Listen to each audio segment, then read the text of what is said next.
Real love is not illusion. It's not fantasy. It's not blind passion that ignores red flags and calls it destiny. Real love is clarity. It sees clearly, chooses freely, and works consistently. It honors boundaries. It values accountability. It respects difference. It breathes honesty. And above all, it chooses, not once, but daily. The myth says, love should be easy. Realism says, love should be true. And truth, while sometimes heavy, always frees. So, if you take nothing else with you, take this. Real love doesn't just feel good. It builds good, day by day, choice by choice, effort by effort. Take a slow breath in, exhale gently. Notice the steadiness of being here, facing love with clearer eyes. I've spoken to you about realism, about seeing without illusion, about choosing with freedom. But there is more to be uncovered, because not every bond is just misaligned. Some bonds are manipulative. Some are built on control. Some leave you doubting yourself, more than you ever should. And those patterns, they need breaking. At 6 p.m., Sophia Voss will meet you. Her voice is sharp, clear, unafraid. She will walk with you into the world of manipulation, how to spot it, how to name it, and most importantly, how to break free from it. Where I have shown you realism in love, she will show you liberation in truth. So carry this clarity forward. Take another deep breath, exhale the illusions, and step into the next hour, ready to see not only what love can be, but what it must never become. Too many of us step into relationships chasing illusions. We imagine that love will erase loneliness, heal old wounds, or fix what feels broken inside. We tell ourselves stories about soulmates and destiny, about someone arriving to make us whole. But here's the truth. When you put that kind of weight on love, you set yourself up for disappointment. No partner can be everything. No relationship can solve every ache. And when you expect perfection, you miss what's real. Because real love isn't flawless. It's messy. It bumps up against your insecurities. It forces you to face yourself in ways comfort never could. The danger of idealizing love is that it blinds you. It makes you ignore red flags. It makes you excuse harm. It keeps you stuck in fantasy instead of building something true. So the first step in realism is this. Drop the illusion. Let love be what it is. Not a cure, but a choice. Realism doesn't mean cynicism. It doesn't mean giving up on hope. It means learning to see clearly. To recognize that attraction and affection don't erase the need for boundaries. To understand that chemistry doesn't replace compatibility. To accept that even the best relationships require effort, repair, and compromise. When you see love clearly, You stop asking it to be magic. You start asking it to be mutual. You stop chasing someone to complete you. You start choosing someone who can walk beside you.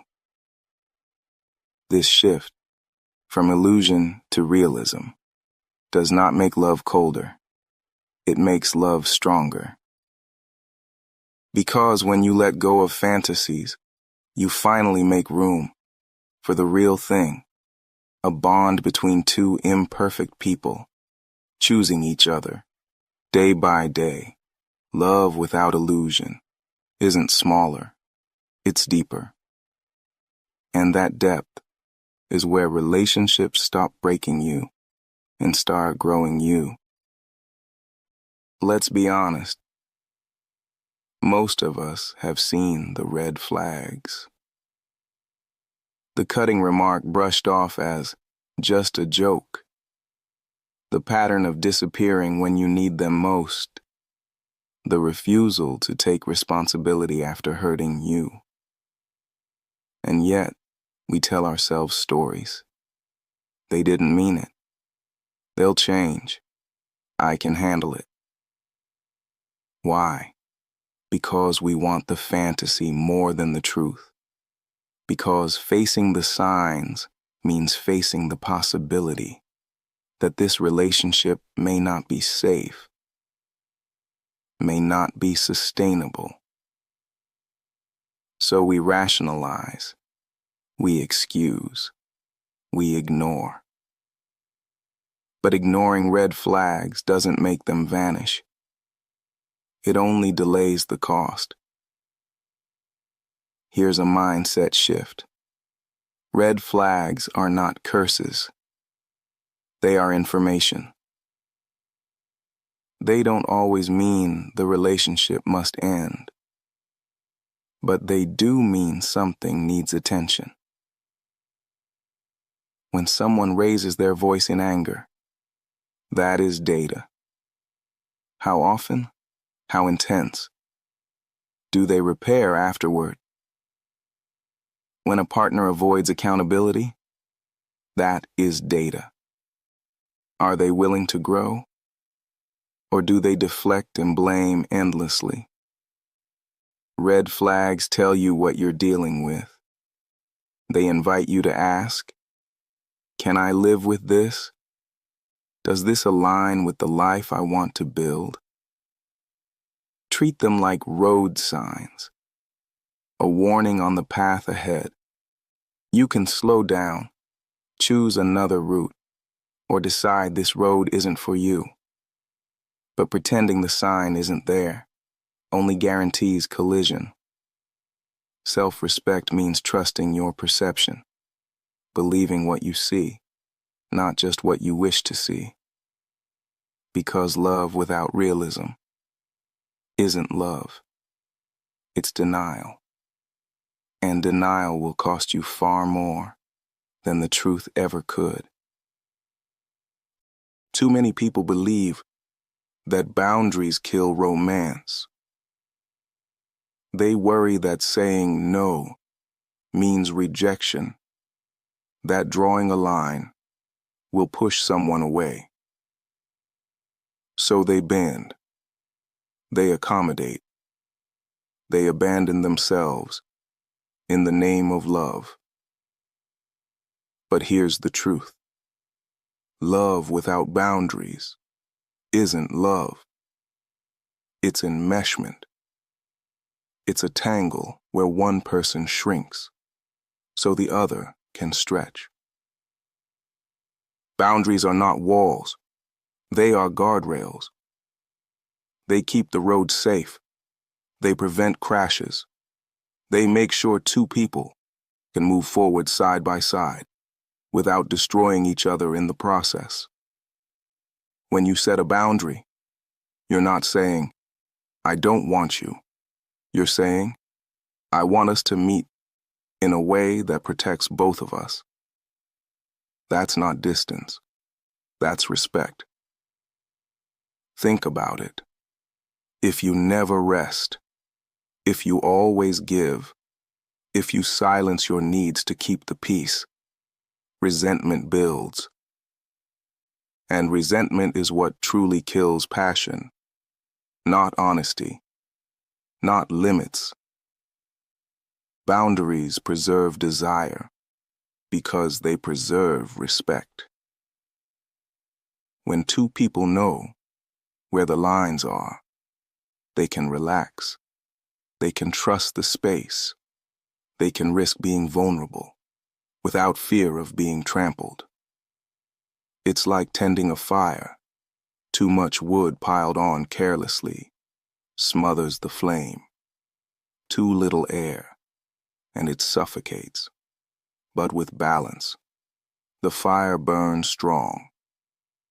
Boundaries create that balance. They make room for passion to thrive without burning the house down. So stop fearing that your no will ruin love. The right person will honor your boundaries. The wrong person will resent them. Either way, you learn the truth faster. And the truth, though sometimes painful, is always safer than the illusion. Too many people stay in relationship because they feel they have to. They say, I've already invested so much. They need me. I can't disappoint my family. And little by little, obligation replaces desire. When you're there only out of duty, the spark fades. The honesty disappears. The relationship becomes a cage, not a connection. Obligation may keep you in place, but it does not keep you alive. Love was never meant to be a debt. It was meant to be a choice. Real love is not about staying because you have no other option. It's about choosing, again and again, to wake up beside someone because you want to, not because you're trapped. To work through conflict because the bond matters, not because you fear what others will think. To give care freely, not out of guilt, but out of genuine desire. That's why realism matters. Because when you remove the illusions, you can see what's really happening. Are we both choosing this? Or are we just enduring it? Love is healthiest when it is an act of freedom. When both people know they could walk away and still they stay. That's not weakness. That's strength. Because the bond isn't built on chains. It's built on commitment, on choice, on the daily decision to keep showing up. So ask yourself honestly, am I here out of fear or out of freedom? The answer will tell you everything about the health of your love. And if it's not freedom, then it's time to make a new choice. We've all heard the phrase, love conquers all. It sounds beautiful, but in practice, it can be a dangerous myth. Because love alone doesn't resolve deep differences. You can love someone deeply and still fight every day about money, about faith, about parenting, about the vision for the future. Affection doesn't erase misalignment. Attraction doesn't build shared values. And when compatibility is missing, love often turns into exhaustion. It feels like pushing a boulder uphill. Endless work. No steady ground. So hear me clearly. Love matters, yes, but compatibility determines whether that love can actually last. Compatibility isn't about liking all the same hobbies. It runs deeper than that. It's about values. Do you both see respect the same way? Do you both honor honesty? It's about goals. Do your visions for family, career, and growth move in the same direction or constantly pull you apart? It's about lifestyle. Can your daily rhythms coexist? Or does one person always have to shrink for the other to expand? When compatibility is present, love flows more freely. Conflicts still happen, but repair feels possible. The relationship feels like partnership, not survival. When compatibility is absent, love becomes a constant negotiation. Every joy is weighed down by friction. This doesn't mean you need perfection. It means you need alignment where it counts. So ask yourself honestly, do our values match? Do our futures align? Can we build together without breaking ourselves apart?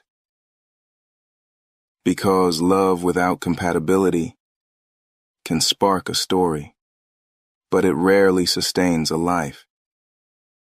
And realism says, choose someone whose presence feels like partnership, not just passion. That's the foundation that lets love endure. In too many relationships, harm happens. Words cut deep. Promises break. Trust gets bruised. And what follows is excuses. I was tired. You know how I get. It wasn't that big of a deal. Excuses smooth the surface, but they never mend the crack. Because healing doesn't come from pretending the wound was small. It comes from taking responsibility. Accountability is the difference between a relationship that repeats harm and one that grows from it. When someone refuses to own their actions, what they're really saying is, my comfort matters more than your pain, and that is not love. Accountability isn't just saying, sorry. It's showing change. It sounds like, I was wrong. I hurt you. I take responsibility.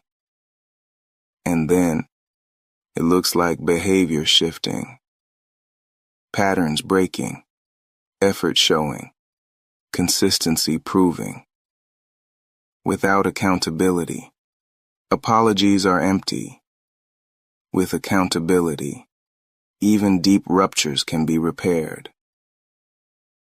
Ask yourself, does this person own their mistakes?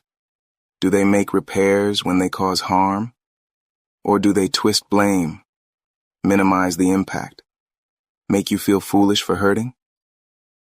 And also ask yourself, do you take accountability? Do you apologize with sincerity? Do you follow through on your promises? Because relationships thrive when both sides commit to responsibility. Accountability builds trust. It shows respect.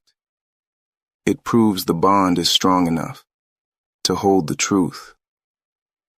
And without it, there is no foundation, only illusion.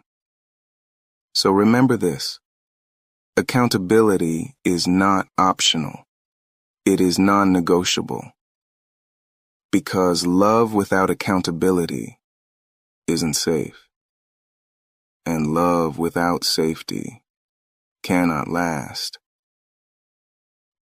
Too many people think that being in love means being identical.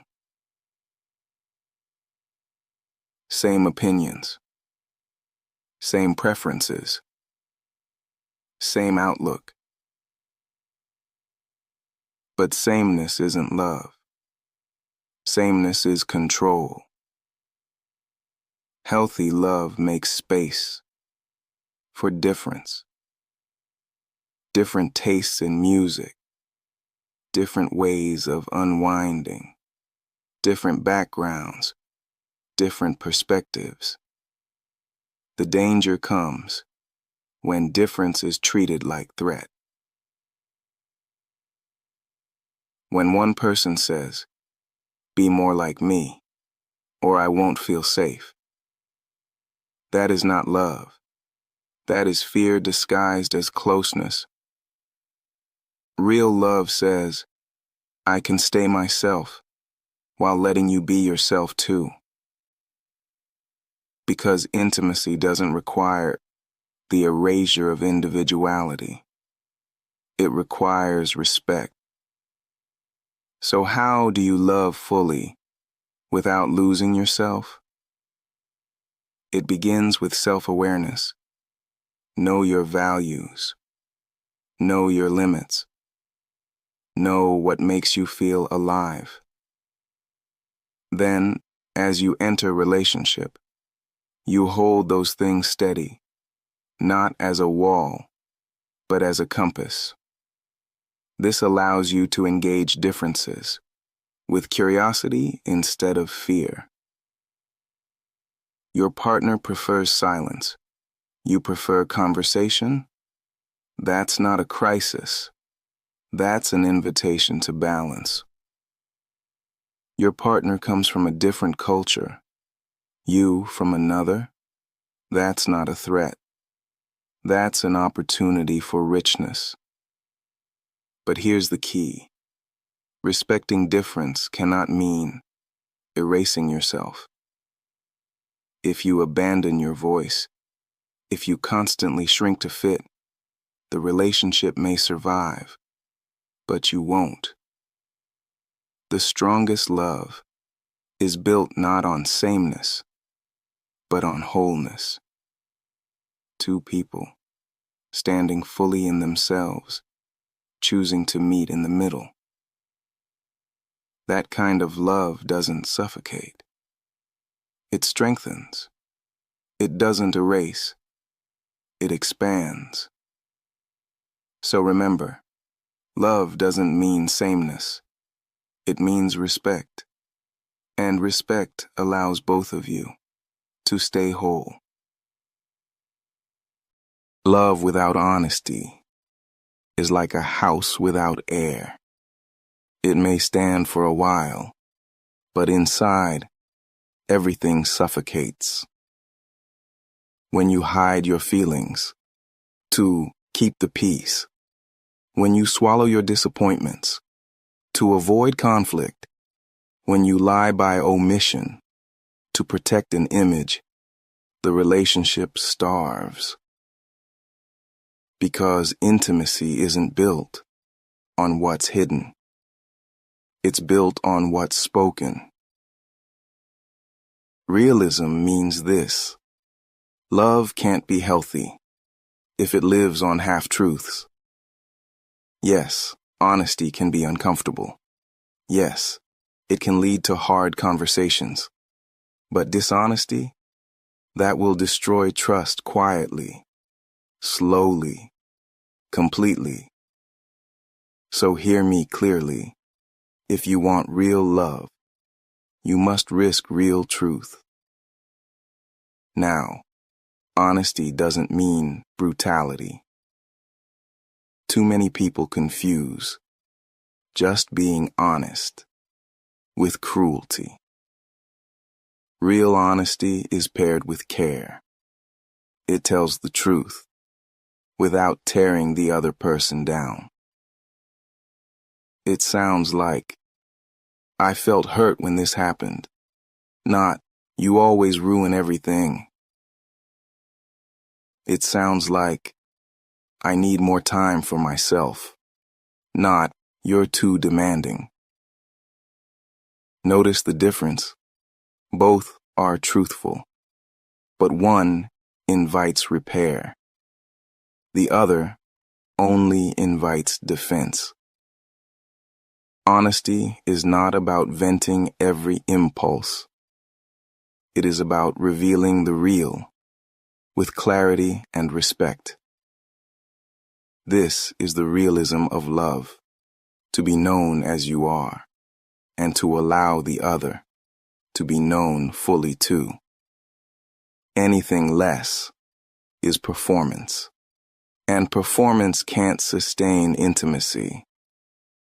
So practice honesty, not reckless words, but careful truth. Because only when the air is clear can love breathe deeply and last. We've been sold a lie that real love should feel effortless. Movies show couples locked in passion, never arguing, never struggling, never working. But anyone who's been in love knows the truth. Effort is not a sign something is wrong. Effort is a sign you value what you have. When people expect ease forever, they give up the moment work begins. They say, if it's hard, it must not be right. But the reality is, all relationships require tending. Not constant strain, not endless sacrifice, but care, attention, repair. Love left unattended withers. So, if you expect love to last, expect to work. Think about the things you value most. Your craft, your health, your dreams. You invest time, energy, focus. You water them. You maintain them. Why would love be any different? Effort in love isn't drudgery. It's devotion. It's listening when you'd rather tune out. It's apologizing when pride burns. It's showing up with presence, again and again. Effort says, this matters, you matter, we matter. And here's the key. Effort is mutual. If one person is carrying all of it, that's imbalance, not partnership. Healthy love feels like two hands, working the same soil, planting, watering, pruning together. It may not always be glamorous. It may not always be easy. But it is what turns fleeting passion into enduring partnership. So drop the myth of effortless love. Embrace the truth of chosen effort. Because in love, effort is not a burden. It's the proof of care. And it's the practice that keeps love alive.